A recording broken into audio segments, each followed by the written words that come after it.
목자시니 내게 부족함이 없으리로다. 이렇게 시작하는 시편 23편의 말씀은 정말 우리들의 마음 가운데 깊이 울림이 있는 하나님의 말씀이라고 생각을 합니다. 이 말씀을 암송하고 기억할 수만 있다고 한다면 어떠한 어려운 상황에서도 새 힘과 용기를 얻게 될 것이라고 생각을 합니다. 이 시편은 다윗이 쓴 시편으로 알려져 있는데요, 다윗이 이 시편을 쓸 때 여호와는 나의 목자시니 내게 부족함이 없다고 고백하면서 이 시를 썼을 때 다윗의 형편은 아무것도 부족함이 없고 모든 것을 다 갖추고 모든 것이 완벽한 상태에서 이 시편을 쓴 것이 아닙니다. 오히려 정반대라고 말할 수가 있겠습니다. 다윗은 어떤 상태였는가? 사울 왕이 죽이려고 눈에 불을 켜고 그렇게 공격하고 있을 때 도망자의 삶을 살면서, 피난민의 삶을 살면서 이 노래를 부른 겁니다. 도망자의 삶이라고 하는 것이 무엇일까요? 도망자의 삶이라고 하는 것은 그야말로 아무것도 채워진 것이 없는 삶이 도망자의 삶입니다. 모든 것이 부족한 것이죠. 다윗은 사울 왕을 피해서 아둘람 굴 속에 들어가서 살아야만 했었습니다. 좋고 모든 것이 잘 갖추어진 그런 편리한 집에서가 아니라 동굴 속에서 모든 것들이 갖추어지지 아니한 그 황량한 곳 들판에서 지내야만 했었습니다. 뿐만 아니라 다른 나라로 도망가서 블레셋이라고 하는 적국에 들어가서 거기서 살아야만 했던 그런 힘든 어려운 시기가 있었습니다. 미치광이 행세를 하면서 살아야 했던 시기도 있었고 정말 힘들고 어려운 고난의 과정을 겪었던 사람이 바로 다윗이라고 말할 수 있겠습니다. 그 도망자의 삶을 살고 있었던 다윗이 진수성찬을 한번 먹을 수 있었을까요? 오늘날 우리 전주 사람들이 반찬이 수십 가지가 나오는 그런 어마어마한 식탁을 앞에 놓고 먹는 것과는 달리 다윗이 먹던 그 음식은 정말 초라하기 짝이 없었을 것이고 정말 빈약하기 짝이 없는 식사를 해야만 했었을 것입니다. 다윗이 세수라도 제대로 한번 할 수 있었겠습니까?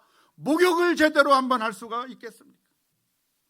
잠을 한번 편안하게 잘 수가 있었겠습니까? 언제 사울왕이 쳐들어와서 내 목숨을 앗아갈지 모른다고 생각되는 그 경각이 달려있는 그 위험한 시기에, 언제 내 목숨이 달아날지 모른다고 생각되는 그 힘들고 어려운 상황 가운데서, 아무것도 갖추어지지 않은 그 상황 가운데서 다윗은 이런 노래를 부르는 것입니다. 객관적으로 보면 아무것도 갖추어진 것이 없고, 객관적으로 보면 너무나도 비참한 인생을 살고 있었던 그 다윗의 입에서 나온 고백이 무엇이냐면, 아이고 괴로워 못 살겠다, 힘들어 죽겠다, 이제는 못 견디겠다 하는 그런 절망의 이야기들이 다윗의 입에서 나온 것이 아니라, 다윗은 그 순간에 여호와는 나의 목자시니 내게 부족함이 없으리로다, 이런 믿음의 고백이 나온 줄로 믿습니다. 왜 그렇습니까?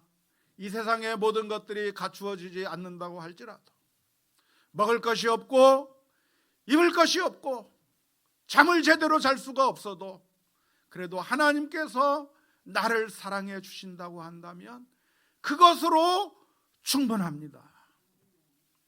그 믿음의 고백이 다윗의 입에서 나온 줄로 믿습니다. 정반대로 사울 왕의 경우는 많은 것을 가지고 있었지만 그의 삶은 평안함이 없었습니다. 사울은 왕이었기 때문에 권력이 있었고 사울의 말에 따라서 움직일 수 있는 일사불란한 군대가 그에게 있었고, 사울에게는 수많은 재물들이 있었고 엄청난 것들을 다 가지고 있었지만 하나님이 없었기 때문에 그의 마음은 허전하고 채워지지 않고, 그래서 다윗을 향해서 공격해 나가면서 불안해 떨면서 살아갈 수밖에 없었던 것이 바로 다윗의 모습, 사울 왕의 모습이었다고 말할 수가 있겠습니다. 사울 왕은 다 가진 것 같았지만 그러나 하나님이 없었기 때문에 그의 마음은 평안할 수가 없었던 것이고, 다윗은 아무것도 가진 것 같지 않았지만 하나님께서 나를 사랑한다고 하는 사실을 확신할 수 있었기 때문에, 여호와가 나의 목자시기 때문에 부족함이 없다고 하는 그런 믿음의 고백을 하게 된 줄로 믿습니다.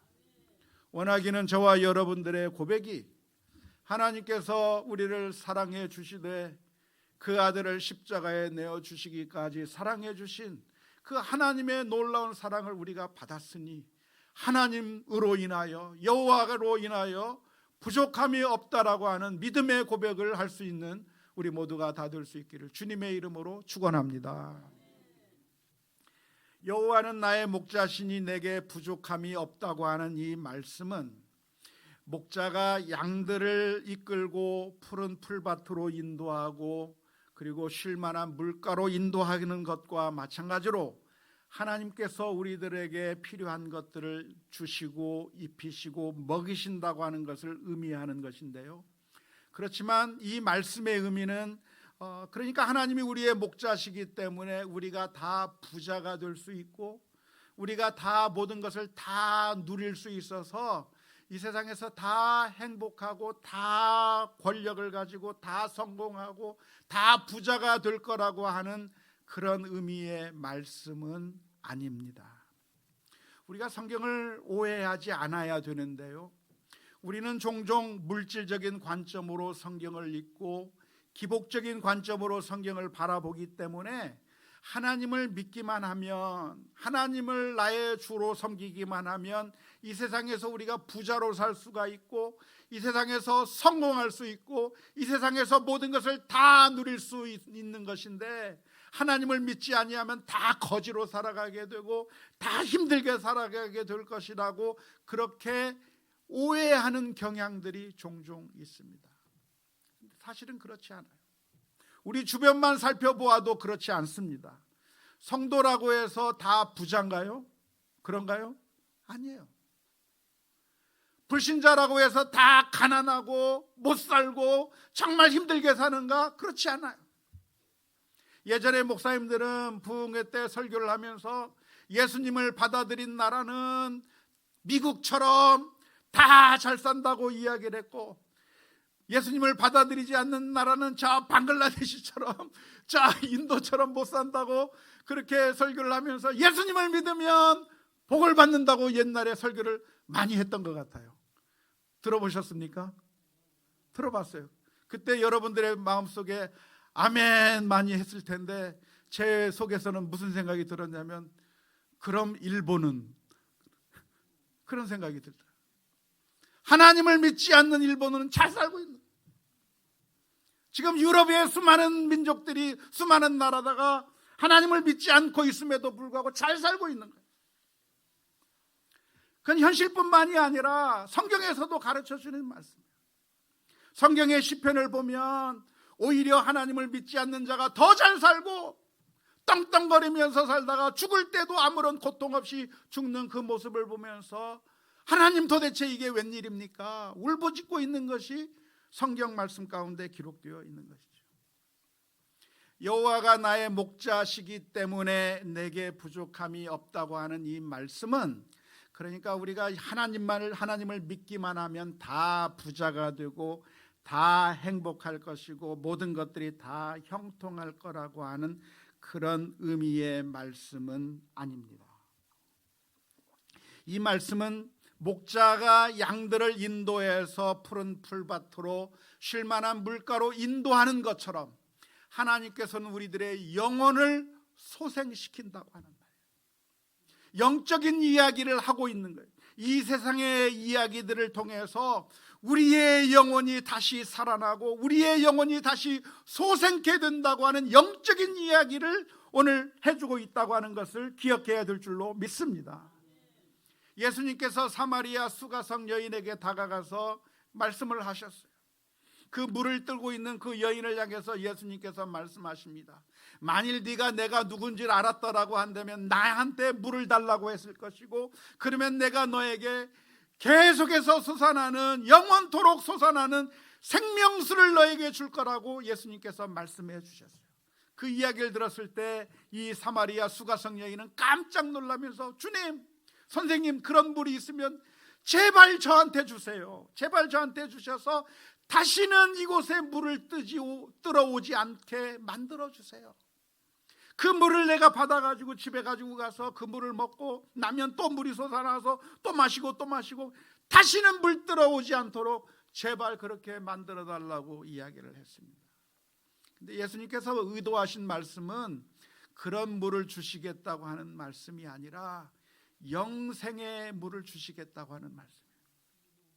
이 세상의 것을 주시겠다고 하는 것이 아니라 생명을 살리는 것이고, 죽을 사람을 살려내시고 영원히 죽을 수밖에 없는 그 사람을 살려서 하나님의 백성으로 만들어 주시겠다고 하는 영적인 의미의 말씀을 해주신 것이고, 이 사마리아 수가성 여인은 예수님을 발견한 다음에 그의 마음이 기쁨으로 가득 차게 되고, 정말 그 여인의 마음 가운데 생명수와 같은 그런 기쁨이 그의 삶 가운데 넘치게 된 줄로 믿습니다. 근데 그 다음날 물 들어 갔을까요? 안 갔을까요? 물은 또 들어가야 돼요. 성경을 통해서 우리들에게 말씀해 주시는 것이 무엇이냐면, 이 세상의 이야기를 통해서 영적인 이야기를 해주고 있는 것입니다.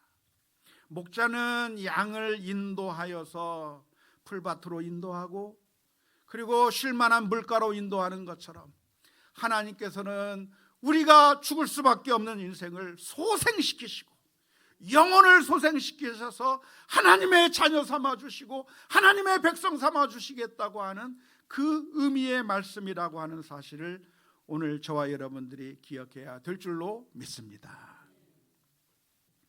여호와가 나의 목자라고 하는 이 말씀은 이 세상의 그 어느 것도 우리의 목자가 아니라고 하는 것을 뜻합니다.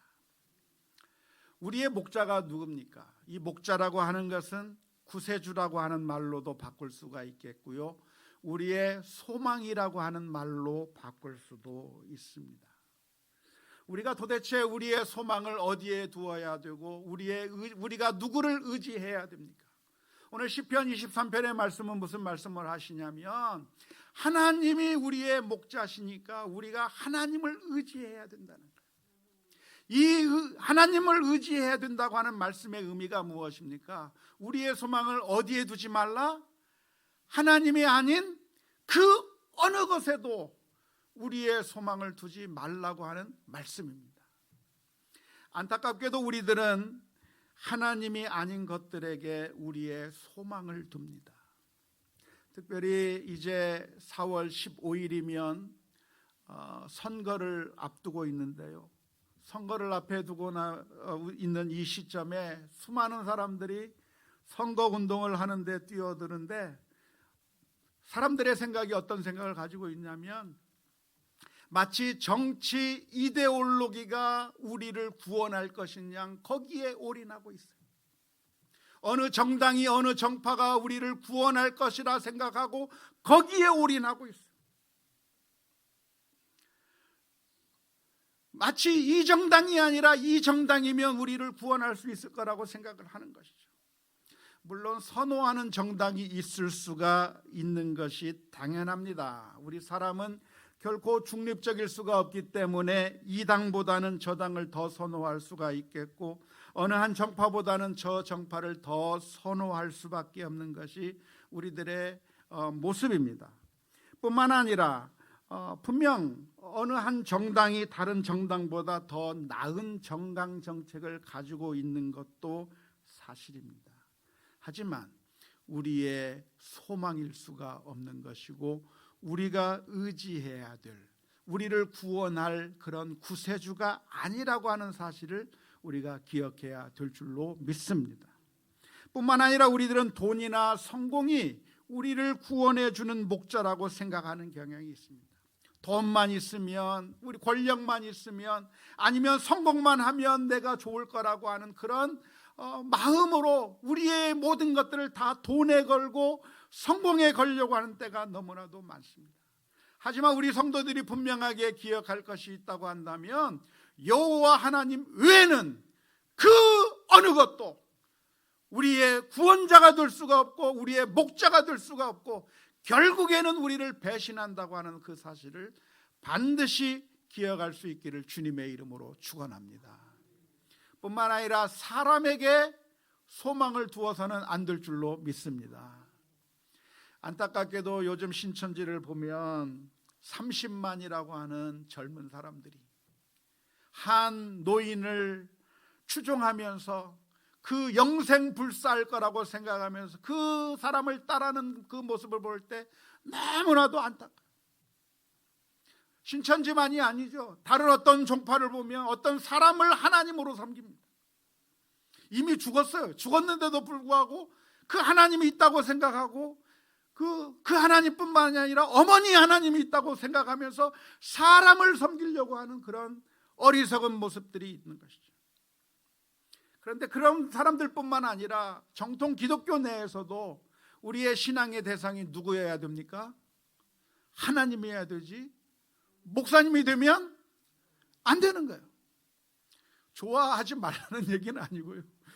좋아할 수는 있어요. 그러나 우리의 소망이 누구에게 있는가? 사람에게 있는 것이 아니라 우리의 소망은 오직 하나님 여호와 하나님께 있다고 하는 사실을 기억하면서 하나님만 나의 목자라고 하는 사실을 믿음으로 고백하며 나아가는 우리 모두가 다 될 수 있기를 주님의 이름으로 축원합니다. 다윗은 목동이었는데요, 목동으로서 양을 치면서 양들을 잘 관찰하는 겁니다. 그런데 그 양들이 이렇게 지나가는 그 모습을 보면 양들은 걱정할 필요가 없어요. 왜냐하면 목자가 인도하는 대로만 따라가면 돼요.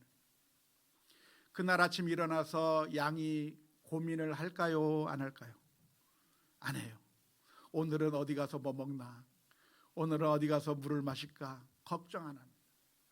양들은 그냥 일어나기만 하면 목자가 데리고 가서 오늘은 이 풀밭에 가서 먹이고 내일은 저 풀밭에 가서 먹이고 오늘은 이 시내에 데리고 가서 먹이고 하면서 그 양을 인도하는 대로 목자만 따라가면 되는 거예요. 그런데 그 양들이 생각하기를 나에게는 목자가 있어서 내가 이렇게 잘 먹고 잘 마시는구나 생각을 할까요? 그런 생각 없이 그냥 먹을까요? 그런 생각 없이 먹는 거죠. 그런데 그 모습을 본 다윗이 이 노래를 하는 겁니다. 그런데 우리 인생에도 우리가 눈에 보지 못하지만 하나님께서 나의 목자가 되어 주셔서 내 인생의 길을 인도하시고 은혜로 베풀어 주신다고 하는 사실을 생각하면서 하나님 앞에 감사와 찬송을 올려드리는 줄로 믿습니다. 오늘 저와 여러분들도 역시 마찬가지입니다. 우리가 사는 것 같지만 그러나 사실은 하나님의 인도하심이 있고 하나님께서 우리들의 발걸음을 하나하나 움직여서 여기까지 왔다고 하는 사실을 고백하며 여호와는 나의 목자시라고 하는 그런 믿음의 고백이 저희들의 입 가운데서 나타날 수 있기를 주님의 이름으로 축원합니다. 우리 예수비전교회가 설립된 지 얼마나 지났어요? 6년 6개월이 됐습니다. 설립하려고 설립한 것 같지는 않은데요. 2013년 9월 8일 날 첫 예배를 드렸는데 오늘이 3월 8일이니까 정확하게 6년 6개월이 흘렀습니다. 그리고 예배당을 입당한 지 1년이 됐습니다. 한번 되돌아보면서 과거를 한번 생각해 보십시오. 우리가 그 당시만 해도, 저는 그 자리에 없었지만 그 당시만 해도 과연 우리가 어디로 나아가야 될까? 예배를 드리면서 과연 우리의 앞길이 어떻게 될까? 우리들의 앞에 펼쳐지는 그 일들을 바라보면서 충격적인 소식도 듣고 어마어마한 마음이 쓸어내리는 그런 힘든 일들도 겪으면서 우리들의 마음 가운데 과연 우리는 어떻게 될까? 어떤 방향으로 나아갈까? 방황하던 때가 있었을 것이라고 믿습니다. 하지만 지금 이 시점에 우리가 되돌아보면 하나님께서 우리들의 발걸음을 하나씩 인도해 주셨고, 어떤 때는 사망의 음침한 골짜기를 지나가는 것 같은 시절도 있었지만, 그러나 결국에는 모든 것을 합력하여 선을 이루시는 그 하나님께서 오늘 이 시간에 하나님 앞에 감사의 예배로 감격 가운데 드릴 수 있도록 인도해 주신 줄로 믿습니다. 따라서 오늘 저와 여러분들이 하나님 앞에 설 때마다 하나님이 나의 하나님이시라고 하는 사실을 믿고, 또 앞으로의 인생도 걱정하며 근심하며 두려워하며 살 것이 아니라 하나님이 나의 목자가 되신다고 하는 사실을 반드시 믿고 담대하게 믿음으로 승리해 나가는 우리 모든 성도님들이 다 될 수 있기를 주님의 이름으로 축원합니다. 하나님이 목자라고 하는 이야기는 목자의 모든 특성을 다 하나님이 가지고 있다고 하는 그런 의미는 아닙니다. 하나님과 목자 사이에 공통점도 있지만 하나님과 목자 사이에 공통점이 아니라 차이점도 있습니다. 우리가 성경을 읽을 때, 아니 성경뿐만이 아니라 모든 대화에서든 글을 읽을 때는 항상 이런 비유가 사용되면 이 비유를 어떤 의미에서 비유하였는가를 생각해야 되는 것이고, 그 비유를 공통점이 있기 때문에 비유를 사용하기도 하지만 그 공통점이 아니라 차이점도 있다고 하는 사실을 생각하면서 성경을 잘 해석하지 않으면 신천지와 같은 이단으로 빠지게 될 가능성이 많습니다. 하나님과 목자 사이의 공통점이라고 하는 것은 목자가 양들을 인도하듯이 하나님께서 우리들의 삶을 인도한다고 하는 의미에서의 공통점입니다. 하지만 하나님과 목자 사이의 공통점이 아니라 차이점도 있어요. 어떤 것이 차이점일까요? 그것은 무엇이냐면 목자는 결국 양을 잡아먹습니다. 양을 또 팝니다. 목자가 양을 기르는 이유가 뭘까요? 이득을 위해서. 양을 길러서 팔아먹고, 양을 길러서 잡아먹고, 양을 길러서 양털을 얻고, 그런 경제적인 이득을 위해서 양을 기르는 거죠. 하나님도 그러신가요? 하나님이 우리를 대하실 때 그런 모습을 가지고 있느냐면 그렇지 않습니다. 그것이 차이점입니다. 그래서 그 차이점을 바라봐야 되는데요, 차이점이 그것만 있는 것이 아니라 하나님께서 그 양을 인도하시는 것과 우리가 하나님의 인도하심을 받는 것 사이에도 역시 차이점이 있습니다. 양들은 계획을 세울 필요가 있습니까? 없습니까? 전혀 없습니다. 그냥 아침에 일어나서 가자 하면 가는 대로 따라가기만 하면 됩니다. 무슨 일을 할까 미리 예상하거나 계획할 필요가 없습니다. 그러니까 우리가 이 여호와는 나의 목자시니 내가 부족함이 없으리로라 라고 하는 이 말씀을 우리가 묵상하면서, 아 그렇구나, 하나님이 나의 목자시니까, 우리는 양이니까, 그러니까 우리도 아무런 계획 없이 살아도 결국은 하나님께서 나를 먹여주시고, 결국에는 하나님께서 좋은 길로 인도하시고, 결국에는 우리를 선하고 좋은 길로 인도하실 거니까 걱정하지 말고 그냥 손 놓고 있어도 하나님이 다 먹여주신다라고 그렇게 결론을 내리시면 됩니까? 안 됩니까? 안 되는 거예요. 왜냐하면 그 점은 다르기 때문에 그렇습니다. 양들은 목자가 인도하는 대로 가야 하지만 하나님께서 우리를 인도하시는 방법은 우리가 두 손 다 놓고 아무 일도 안 해도 괜찮다고 말씀하시는 것이 아닙니다. 우리는 매일매일 계획을 세워야 되고 무엇인가 결과를 얻기 위해서라면 열심히 노력을 해야 하는 것이죠. 지난 세월 동안 우리는 손 놓고 있지 않았습니다. 교회를 세워 나가기 위해서 온 성도가 한 마음을 가지고 열심히 수고하고 땀을 흘렸습니다. 정말 아름다운 교회를 만들기 위해서 눈물을 흘렸고 기도했고 헌신을 했고 예배당을 마련하기 위해서 자발적인 헌신들이 있었고, 그런 헌신들이 없다고 한다면 오늘 우리가 입당 1주년을 맞이하는 이 자리에 있을 수도 없었을 것입니다. 지금까지 그랬던 것처럼 하나님께서 인도하신다는 이야기는 그러니까 우리가 손 놓고 있어도 된다고 하는 것이 아니라고 하는 것을 우리가 기억해야 될 것인데요, 가정을 아름답게 만들어 나가는 것도 역시 마찬가지입니다.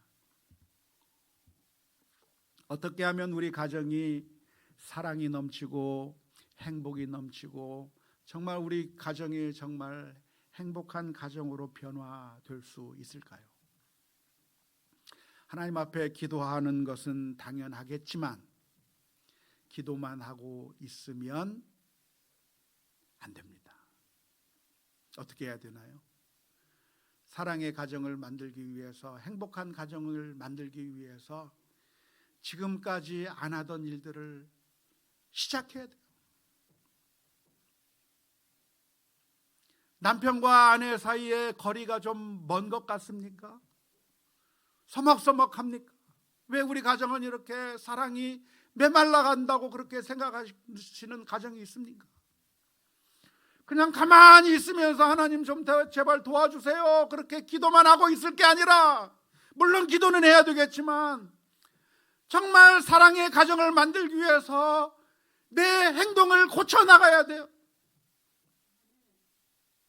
그래서 사랑한 아내를 향해서, 남편을 향해서 사랑한다고 말해줘야 되는 거예요. 나와 함께 같이 살아주어서 너무 고맙다고 이야기를 해줘야 되는 거예요. 그럴 때 사랑이 가정에서 조금씩 생겨나는 거예요. 믿습니까? 대답이 없어요. 저는 매일 아침 집에서 교회로 올 때마다 어떻게 하는지 아십니까? 제 아내를 불러요. 그리고 안아주고 뽀뽀를 해요. 사랑을 표현해야 어색한데요, 표현하기 시작했어요. 처음에는 뭐 이러더니만 지금은 좋아하는 것 같아요.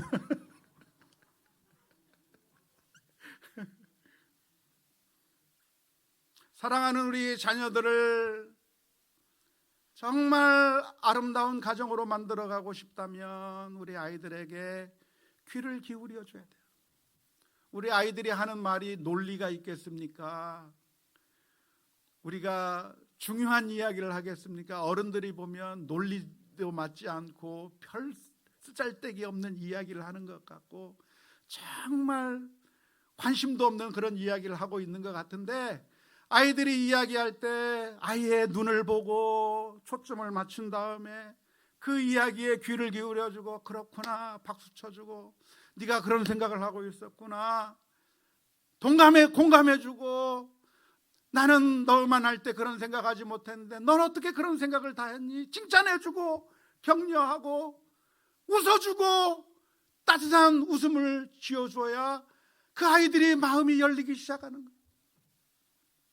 왜 우리 아이들은 우리 저렇게 마음의 문을 닫아버리고 있을까? 하나님 제발 고쳐주세요. 기도만 하고 있어서 되는 것이 아니라 그 아이의 마음을 변화시키기 위해서 하나하나 그 마음을 열기 위해서 귀 기울여주고 인내하면서 또 들어주고 대화하고 해야 가정이 아름다운 가정으로 변화됩니다. 청년들이 배우자를 찾으려면 어떻게 찾습니까? 그냥 가만히 있으면 땅에서 쑥 하고 배우자감이 나타납니까? 하늘에서 뚝 떨어집니까? 앱이라도 가입을 해야 되는 것처럼 노력해야 돼요. 예수비전교회를 좋은 교회로 만들어 나가기 위해서는 온 교회가 다 힘쓰고 애써야 되는 거예요. 그냥 우리 교회가 왜 사랑이 넘치지 않나, 왜 이렇게 메말라가나, 왜 관심이 없나 그럴 것이 아니라 사랑의 손길을 내밀어서 처음 보는 사람들에게 인사도 하고 환영도 해주고 같이 밥도 먹어주고 차도 마셔주고 사랑의 교제를 해나갈 때 교회가 점점 변화되어져 갈 수 있는 것이지, 여호와는 나의 목자시니 알아서 하나님께서 다 해주시겠지, 그렇게 있어서는 안 된다고 하는 사실을 기억해야 할 것입니다. 전염병이 창궐한 이 시점에 우리가 건강을 유지하는 것도 그냥 무대책으로 있으면서 하나님께서 우리를 전염병에 걸리지 않게 해주실 거라고 그렇게 생각하고 있어서도 안 됩니다. 우리가 해야 할 일은 해야 하는 것이고 조심해야 될 것들은 조심해 하면서 하나님의 도우심을 바라보아야 할 것입니다. 그럼에도 불구하고 우리가 기억할 것이 있다고 한다면 우리의 힘과 노력으로 되는 것이 아니라 그 모든 것들을 하나님께서 인도해 주셔야만 우리가 살 수 있는 것이고 하나님의 은혜 가운데 살아갈 수 있다고 하는 믿음의 고백을 해야 되는 줄로 믿습니다. 하나님께서 우리를 인도하시는 그 길은 때때로 우리가 보기에는 쉽지 않은 길로 하나님께서 우리를 인도하실 것입니다. 시편 23편 4절의 말씀에 기록하고 있는 것처럼 내가 사망의 음침한 골짜기로 다닐지라도 해를 두려워하지 않을 것은 주께서 나와 함께 하심이라. 주의 지팡이와 막대기가 나를 안위하시나이다 고백하고 있는데, 주님과 함께 걸어가는 그 길은 평탄한 길이 아니라 때로는 고난의 길을 갈 수도 있습니다. 사망의 음침한 골짜기를 갈 수도 있습니다. 어쩌면 지금 이 시기가 수많은 분들에게 어려움의 시기일 수가 있겠습니다. 장사가 잘 안 되는데 더 안 되는 시기겠고요. 여러 가지로 힘들고 어려운 고난의 기간을 우리가 만나게 됐습니다. 그럼에도 불구하고 우리가 두려워 떨 것이 아니라 우리가 노력할 것은 노력하고 애쓸 것은 애써야 되겠지만, 그럼에도 불구하고 우리가 기억하고 고백해야 될 고백이 있다고 한다면 하나님이 우리의 목자 되신다고 하는 사실을 고백해야 되는 것이고, 그래서 하나님이 계시기 때문에 부족함이 없다고 하는 그런 믿음의 고백을 해나갈 수 있기를 주님의 이름으로 축원합니다. 하나님은 어떤 하나님이십니까? 우리가 의지할 그 하나님, 우리가 기댈 그 하나님은 어떤 하나님이십니까? 우리가 믿는 그 하나님은 우리를 바라보시면서 너희가 나의 자녀이기 때문에 다른 거 다 필요 없다 고백하시는 하나님이십니다.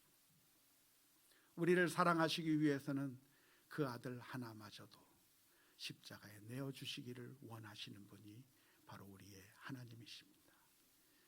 우리의 인생의 길 가운데 어떤 단계에 있든지 간에 하나님만을 철저하게 의지하는 가운데 여호와는 나의 목자시니 부족함이 없다고 하는 그런 믿음의 고백이 늘 나타나는 우리 모두가 다 될 수 있기를 주님의 이름으로 축원합니다.